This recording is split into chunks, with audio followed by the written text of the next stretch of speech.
Em 31 de maio de 1908, Marguerite Steinheil foi encontrada amarrada e amordaçada em sua casa em Paris, enquanto, em outros cômodos, seu marido e sua mãe haviam sido assassinados. 10 anos antes, ela já havia se envolvido em outro escândalo, pois estava dando prazer ao presidente francês momentos antes de sua morte. Então, essas tragédias foram coincidências ou havia realmente algo mais sinistro acontecendo? Venha explorar sua história comigo. A mulher conhecida hoje pela história como Marguerite Steinheil nasceu com o nome de Marguerite Jean Japy, na região de Beaucourt, no nordeste da França, em 16 de abril de 1869. Ela era chamada de Meg pelos mais próximos e vinha de uma família próspera de classe média. Seu pai, Edouard, conseguiu se tornar um industrial bem-sucedido, enquanto sua mãe, Emily, era filha de um dono de estalagem. A origem abastada de Meg fez com que ela recebesse uma boa educação, chegando a ter sua própria governanta, e isso lhe seria útil nos anos seguintes. Quando tinha 17 anos, Meg se envolveu com um amigo de seu irmão, mas logo as coisas foram longe demais e seu pai teve que intervir e acabar com o relacionamento. Meg era muito próxima de seu pai e ficou arrasada quando, em 1888, ele morreu de um ataque cardíaco. Com a morte de seu pai, as aspirações de Meg de se tornar parte da sociedade parisiense cresceram, e nos anos seguintes, ela se aproximou da capital francesa, onde se envolveria em vários escândalos. Antes de Meg ir morar em Paris, ela foi para Bayonne, no sul da França, visitar sua irmã.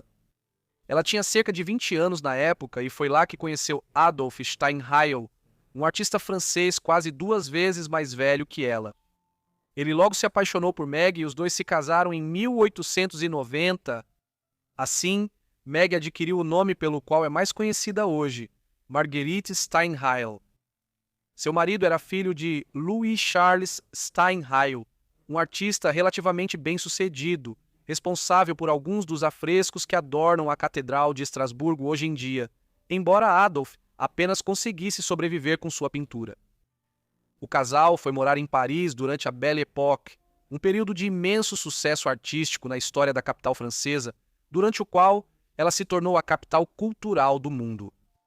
Apesar de não serem ricos, eles teriam vivido em um dos lugares mais vibrantes do mundo, nos tempos modernos, frequentando o Moulin Rouge e outros cabarés da época e convivendo com algumas das principais figuras literárias daquele tempo.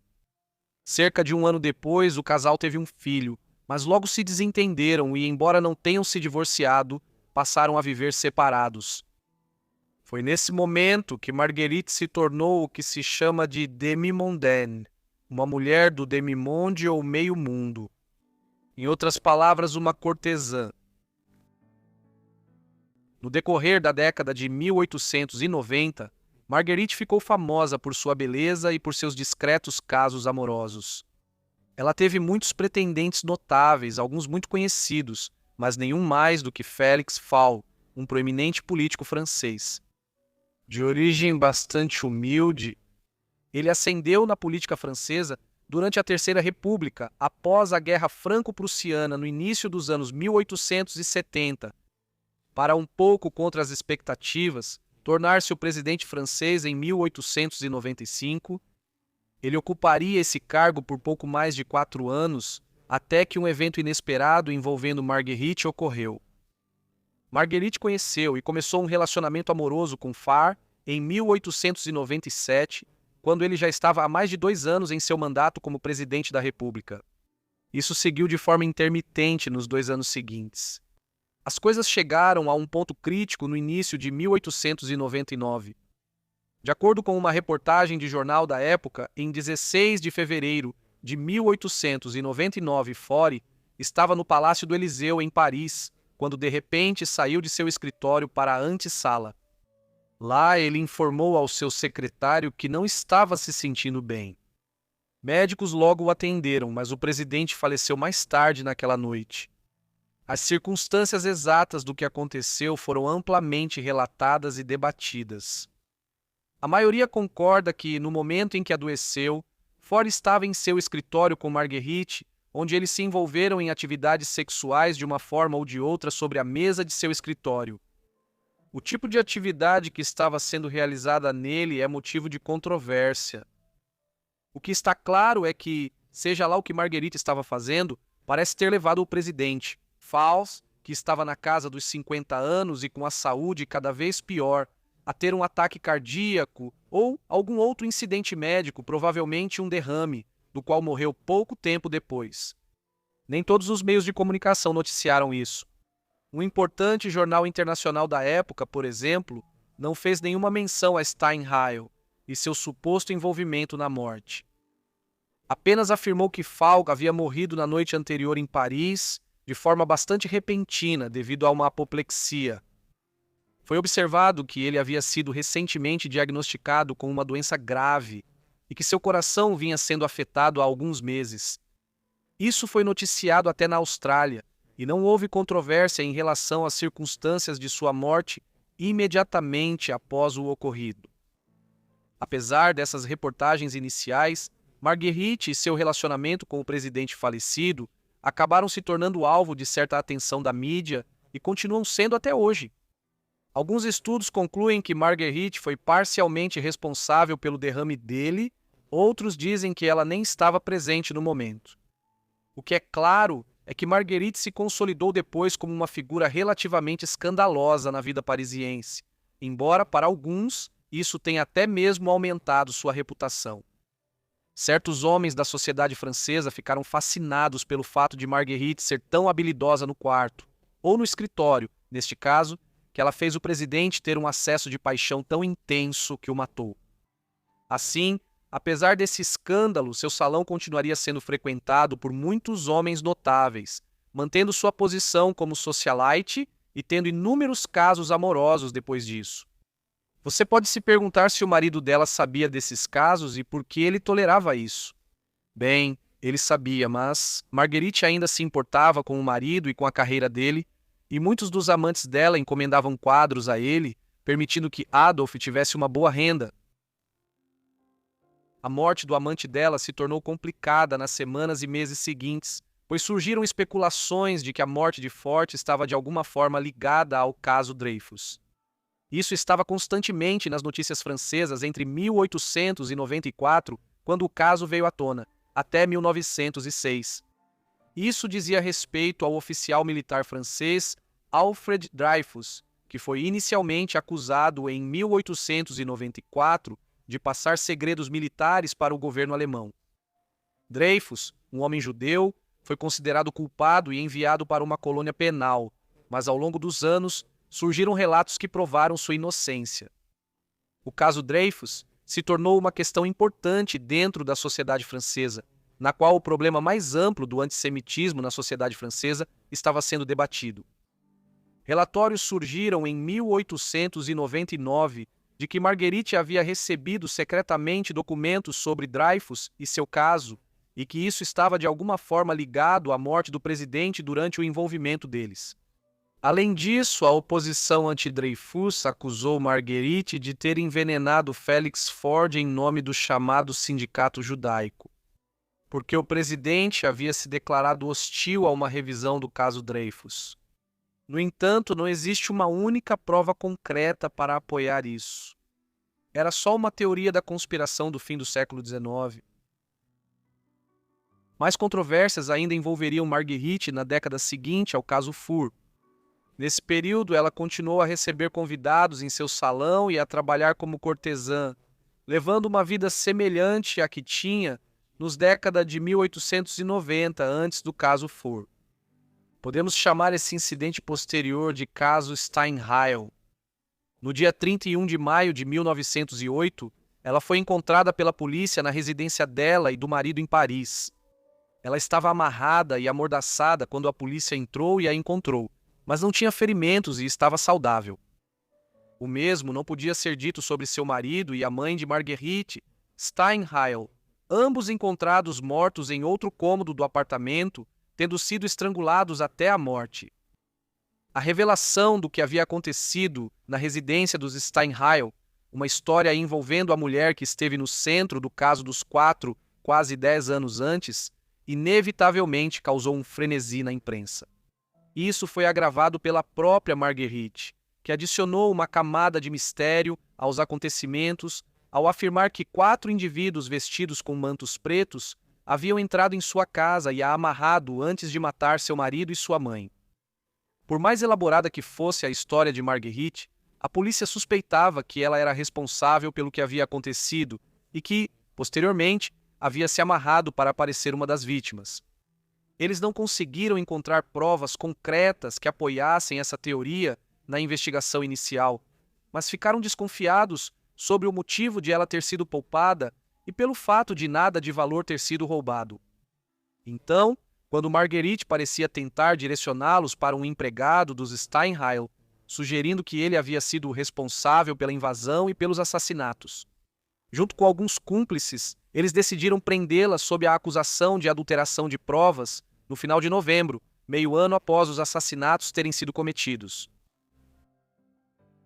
Marguerite foi enviada para a prisão de Saint-Lazare, no caminho de Paris para o subúrbio de Saint-Denis.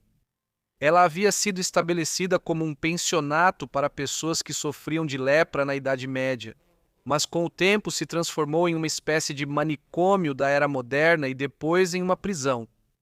Foi aqui que ela ficaria detida enquanto seu caso era processado e ela era julgada em 1909. O caso de Marguerite começou no verão de 1909 e se estendeu pelo outono, só sendo concluído no início do inverno daquele ano. Isso se tornou uma fonte de escândalo nacional, com todos querendo ingressos para o julgamento, e o caso era constantemente debatido nos salões de Paris naquele ano. Primeiramente, havia o simples fato de que Madame Steinheil, quase uma década após seu papel no caso Ford, havia subitamente retornado aos jornais nacionais em um caso igualmente misterioso que levou à morte de seu marido e de sua mãe. Os jornais chamaram esse caso de crime impasserencent e comentaram sobre a atitude perturbadora de Marguerite, que não parecia muito abalada ou triste com o que havia acontecido. Alguns suspeitavam que ela ordenou os assassinatos para poder se casar novamente, mas o motivo era fraco. Muitas pessoas não acreditavam em sua história e parecia haver evidências que contradiziam o que ela estava alegando. Teorias da conspiração também surgiram, com o antissemitismo pronunciado da época ressurgindo, junto com as alegações sobre seu suposto papel no caso Dreyfus, que continuou na França até 1906, quando Dreyfus finalmente foi exonerado. O juiz, que claramente era contra Marguerite, aumentou ainda mais a tensão ao sugerir que o depoimento de Steinheil não era confiável, chamando suas histórias de um amontoado de mentiras e passando por uma lista de seus casos amorosos. Apesar de tudo isso, Marguerite lidou com a situação de forma excelente, mentindo quando necessário e admitindo erros quando preciso. Ela atribuiu todas as inconsistências à incompetência da polícia e manteve sua versão de que os crimes foram cometidos por 4 ladrões vestidos de preto. Como não havia nenhuma evidência real para sustentar qualquer teoria alternativa, em novembro de 1909, após meses de deliberação, Marguerite foi considerada inocente. A verdade sobre o que realmente aconteceu na casa dela e do marido no início do verão de 1908 nunca será totalmente conhecida. Após o escândalo de seu julgamento, prisão e libertação, Marguerite decidiu deixar a França e buscar uma vida menos controversa na Inglaterra, estabelecendo-se em Londres no início da década de 1910. Antes disso, sua filha foi morar com a família do falecido pai e foi proibida de entrar em contato com a mãe. Elas ficaram afastadas por vários anos, mas acabaram se reconciliando em 1911. Na Inglaterra, Marguerite iniciou um esforço para limpar seu nome, pelo menos em parte, perante a opinião pública, escrevendo suas memórias, nas quais defendia suas ações nas décadas de 1890 e 1900, e as publicou em 1912. Elas tiveram apenas um sucesso parcial em Duvençul, embora tenham sido amplamente analisadas por estudiosos desde então, para examinar como uma mulher acusada da forma como ela foi na França da Belle Époque caracterizou sua própria defesa e ações. O restante da vida de Marguerite foi comparativamente menos marcante. Ela se casou novamente, desta vez em 1917, com um advogado britânico mais velho e nobre de menor escalão, Robert Scarlett, o sexto Barão Arbinger. O casamento duraria até a morte relativamente precoce dele, uma década depois, em 1927. Marguerite já estava na faixa dos 40 e muitos anos quando se casaram e não puderam ter filhos. Após sua morte, Marguerite viveu uma vida tranquila no sul da Inglaterra por mais de um quarto de século, falecendo em 17 de julho de 1954, aos 85 anos de idade, na cidade litorânea de Hove, na Riviera Inglesa. Sua história foi popularizada em várias ocasiões nos últimos anos, embora ainda haja um debate considerável sobre o que exatamente aconteceu tanto em 1899 quanto em 1908. Obrigado por assistirem ao vídeo sobre Marguerite Steinheil. Espero que tenham achado interessante. Me contem o que acharam da vida dela aqui embaixo nos comentários e, se tiverem sugestões, não deixem de escrevê-las também nos comentários. Espero que estejam inscritos e com notificações ativadas para receber meus vídeos assim que eu postar. Enfim, é isso da minha parte, então vejo todos vocês no próximo episódio de Vida Esquecida. Obrigado!